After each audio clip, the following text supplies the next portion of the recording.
Sumpah Bayangan adalah bentuk sihir daerah kuno, di mana si penyihir yang merupakan master sumpah hanya perlu membayar sejumlah kecil darah untuk membuat target menjadi bayangannya, dan bayangan tersebut tidak dapat melukai master sumpah, serta harus menderita luka yang diderita oleh sang master. Juga pada saat yang sama, kemampuan mereka serta perkembangan mereka akan ditransfer kepada sang master. Karena sifat sihir yang sangat kejam, Kekaisaran mengeluarkan perintah pada 100 tahun yang lalu untuk menghancurkan semua catatan yang berkaitan dengan sumpah bayangan, serta melarang semua orang untuk menggunakan sihir itu. Kemudian di part kali ini terlihat Alan yang sedang marah pada bawahannya. Kemudian juga terdapat Sal beserta dengan anak-anak lainnya. Mereka semua adalah anak-anak yang ditargetkan untuk menjadi seorang bayangan. Alan pun langsung saja menampar anak buahnya sembari dia mengatakan, bagaimana bisa pengawal dari keluarga Chopper diganggu oleh anjing liar? Apakah keluarga Chopper membesarkanmu dengan sia-sia? Pengawal itu pun hanya bisa meminta maaf kepada Alan. Lalu Alan berjalan untuk mendekati Sal Chopper serta berniat untuk menghukum Sal Chopper dikarenakan sudah berani menyentuh anak buahnya. Namun hal tersebut dihentikan oleh seorang wanita yang sedang berjalan menuju ke tempat Alan.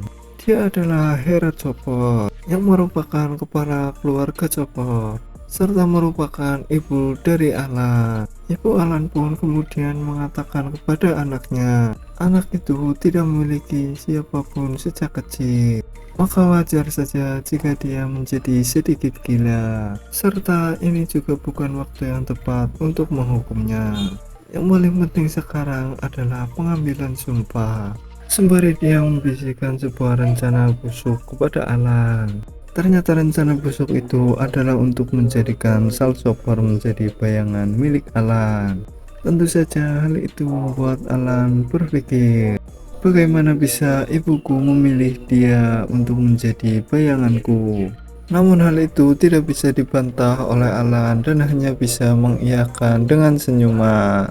Lalu ibu Alan memerintahkan kepada para pengawal, kosongkan tempat ini kecuali Tuan Muda Alan. Kalian semua ucapkan mantra kedap suara dan jangan biarkan siapapun untuk mengganggu Tuan Muda.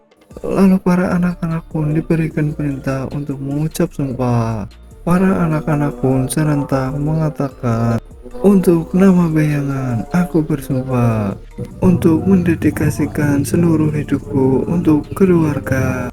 Namun, ada satu anak yang tidak mengucapkan sumpah, yaitu Sal Chopper. Dia hanya terdiam memandangi gelas berisi air itu, serta sepertinya dia sedang merencanakan sesuatu. Setelah menemukan ide yang bagus, dia pun tersenyum. Itu terlihat dari pantulan air di dalam gelas. Kemudian diperlihatkan para anak-anak yang sudah jatuh pingsan, serta terlihat Alan yang menyayat jarinya untuk mengeluarkan sedikit darah. Lalu dia meneteskan darah itu, dibarengi dengan sebuah lingkaran sihir yang muncul mengelilingi para anak-anak itu. Alan pun lalu mengatakan, kalian semua akan memberikan seluruh kekuatan kalian, serta luka yang aku tanggung, itu semua akan diterima oleh kalian. Setelah itu langsung saja terlihat sebuah sihir ungu yang mengelilingi tubuh dari para anak-anak. Alan pun langsung saja tersenyum dengan sangat bahagia. Aku bisa merasakan kekuatan yang memasuki tubuhku. Sumpah bayangan, apakah ini sudah berhasil? Aku benar-benar tidak menyangka ini sesederhana ini. Aku memang benar-benar anak yang sangat jenius. Aku harus segera memberitahu kabar baik ini kepada ibu. Dia pun ingin bergegas memanggil ibunya. Namun hal tak terduga pun terjadi. Tiba-tiba saja kakek Alan tidak bisa digerakkan. Hal tersebut pun sampai-sampai membuat Alan terjatuh. Lalu Alan dikejutkan dengan seseorang yang berkata, Anda benar-benar pengecut. yang hanya tahu bersembunyi di balik punggung ibu. Tapi sayang sekali untuk tidak mengganggumu sebelum upacara itu selesai. Itu adalah suatu kesalahan yang sangat besar. Ibumu telah mengucapkan mantra kedap suara. Jadi, mau sekeras apapun kau menangis, mereka tidak akan pernah bisa mendengarmu. Ki. Tawa licik dari orang itu yang ternyata adalah Salt Chopper. Tentu saja melihat wajah yang mengerikan dari Salt Chopper, hal itu membuat Alan langsung menangis. Dia sangat ketakutan melihat Salt Chopper dengan wajah pengisnya. Salt Chopper dengan memegang pedangnya, dia kembali mengatakan, "Oh, jika saya mengembalikan sumpah bayangan, aku ingin tahu bagaimana reaksimu, ya mulia." Dia langsung saja menusukkan pedang yang dipegangnya itu ke lantai, serta langsung membuat lantai yang dipijaknya itu menjadi hancur. Sembari dia melakukan semua itu, dia pun kembali mengingat pada kehidupan sebelumnya. Di kehidupan sebelumnya, aku membayar harga hidupku untuk mencuri kembali semua yang menjadi milikku. Dan dalam kehidupan kali ini, aku hanya ingin membalas budi. Sesuatu yang dilakukan oleh sang chopper pun sampai-sampai membuat Alan berteriak dengan sangat kesakitan. Alan pun menanyakan kepada sang chopper, "Apa yang kamu lakukan sampai-sampai membuat jantungku serasa ingin hancur?" Teriakan sang chopper pun sampai-sampai menembus dinding kedap suara yang dibuat oleh para pengawal. Ibu Alan pun kemudian diberitahu oleh para penjaga yang mengabarkan bahwa mantra kedap suara telah hancur.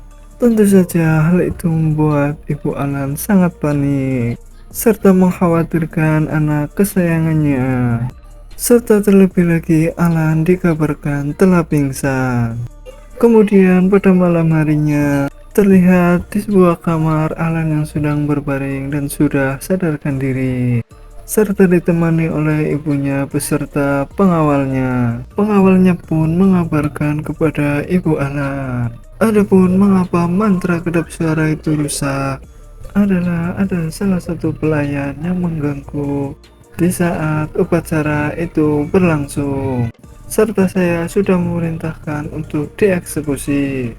Serta terlihat Alan yang masih melamun. Dia pun merasa ada sesuatu yang terjadi, akan tetapi dia tidak bisa mengingat apapun. Melihat anaknya yang terlihat sangat gelisah, sebagai seorang ibu pun, Hera Chopper mencoba untuk menenangkan anaknya. Ibu Alan pun berkata, "Alan, kau tidak perlu merasa terganggu dengan bayang-bayang itu. Yang kuat akan selalu memangsa yang lemah." Dan kau, sebelum Ibu Alan menyelesaikan ucapannya, tangannya pun ditepis oleh Alan. Sembari dia berkata dengan wajah bengisnya, "Aku adalah kepala masa depan keluarga Chopper. Para makhluk yang telah ditakdirkan itu harus dilahirkan untuk mengorbankan nyawa mereka untukku. Itu benar kan, Ibu?" Melihat ekspresi dari anaknya, tentu saja cukup membuat Ibu Alan terkejut. Namun setelah mendengar perkataan dari anaknya, dia pun langsung memeluk Alan. Sembari dia berkata, "Seperti yang aku harapkan dari anakku." Serta dia menanyakan hadiah apa yang diinginkan oleh Alan. Serta terlihat ada siluet bayangan yang mengawasi dari luar jendela. Ternyata orang tersebut adalah Salt Chopper. Wah. Sungguh hubungan yang sangat mendalam antara ibu dan anak. Tapi sayang sekali, sejak hari ini pewaris keluarga Chopper, Alan Chopper, telah menjadi bayanganku. Dia pun melihat telapak tangannya yang dipenuhi oleh energi yang meluap-luap, serta dia membayangkan pada kehidupan sebelumnya. Ketika aku berjuang untuk keluarga, aku menemukan indeks sihir darah yang memiliki catatan tentang sumpah bayangan. Serta dengan senang hati aku memberikan catatan itu kepada keluarga. Tapi siapa sangka diriku sendiri malah telah menjadi tumbal keluarga. Tapi aku beruntung, sebelum aku memberikan catatan itu, aku telah mempelajarinya terlebih dahulu. Dan juga aku telah menggabungkan dengan pengalamanku. Pada akhirnya aku berhasil mencuri kembali apa yang menjadi milikku. Tapi tetap saja tubuh ini adalah tubuh bocah yang berusia 3 tahun. Aku harus menjadi lebih kuat dari sekarang. Dan langkah pertama untuk menjadi kuat, aku harus pergi ke tebing api. Sedikit penjelasan tentang tebing api. Ini adalah tempat pengujian keluarga Chopper yang diciptakan oleh keluarga Chopper untuk memilih bayangan yang kuat.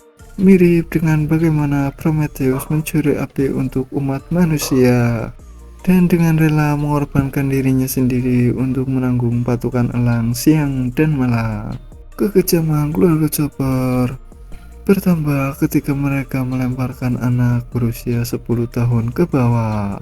Mereka meminta anak-anak untuk berjalan di atas duri, serta juga memerintahkan elang untuk mematuki daging mereka.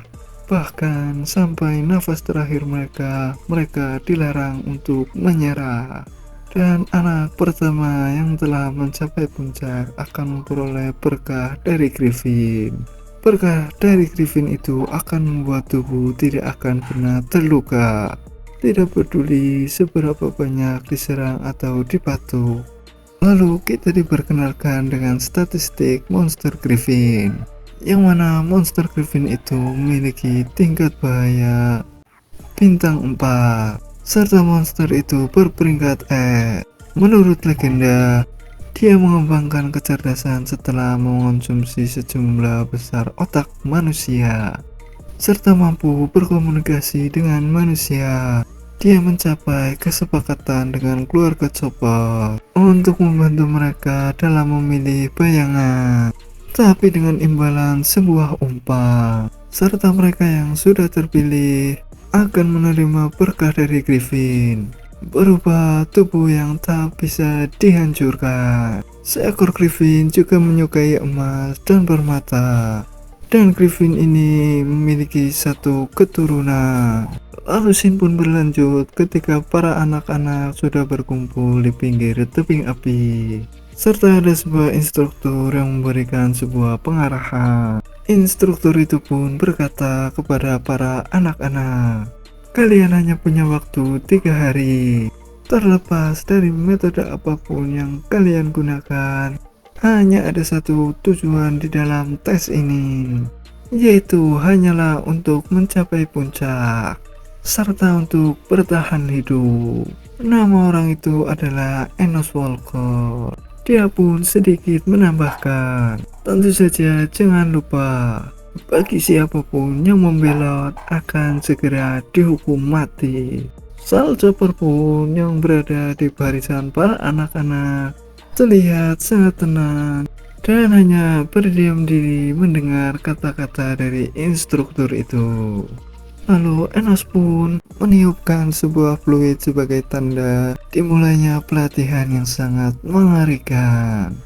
Mendengar itu, para anak-anak pun segera berlari, serta tidak sedikit pula para anak-anak yang merasa ketakutan. Tapi Enos kaget dengan tindakan salah satu anak. Dan siapa lagi kalau bukan Sal Chopper?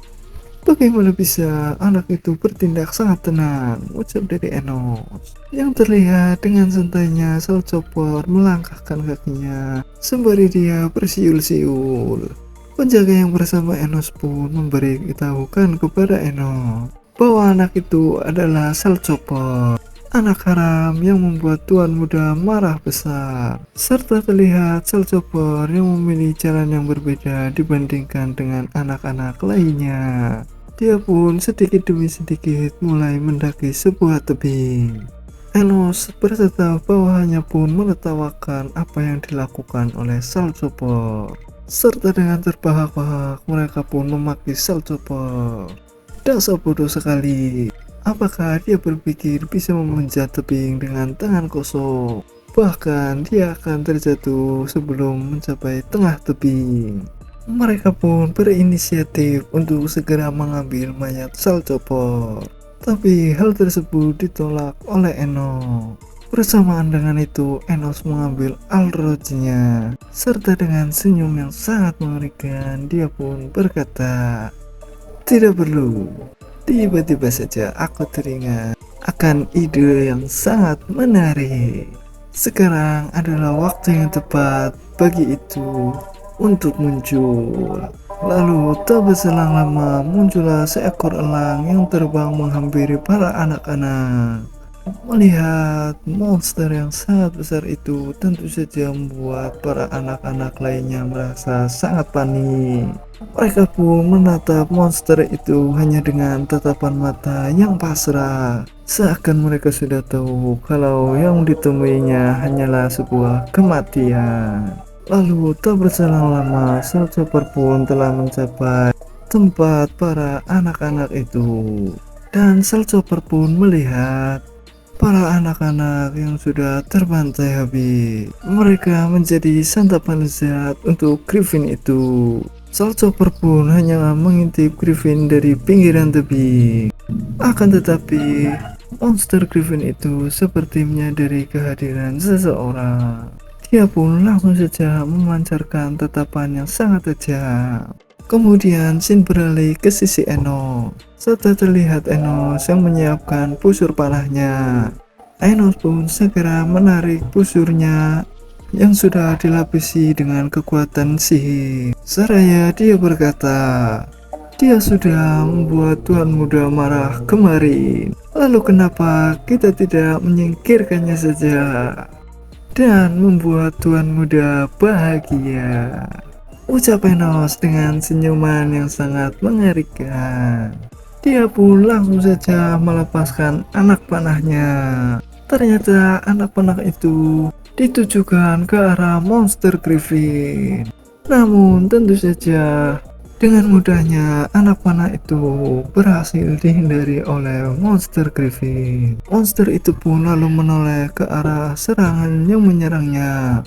Dia pun melihat Salchopper yang masih berdiri. "Siapa kau, berani-beraninya manusia bodoh rendahan sepertimu menyerangku? Dan sekarang matilah!" teriak monster itu yang segera melesat ke arah Salchopper untuk membunuhnya. Salchopper pun tentu saja cukup terkejut dengan serangan itu. Akan tetapi, dia masih bisa menghindari serangan dari Griffin itu. Dia pun melompat dan mendarat di atas punggung milik monster Griffin. Dengan hal itu, dia juga berpikir, di kehidupan sebelumnya, satu-satunya cara untuk mencapai puncak serta mendapatkan berkah Griffin adalah dengan menjinakkannya. Lalu dia bersiap untuk menusukkan pedangnya. Dan dengan scene itu juga menutup perjumpaan kita pada part kali ini. Terima kasih yang sudah menonton dan jangan lupa untuk subscribe. Serta sampai jumpa di video selanjutnya.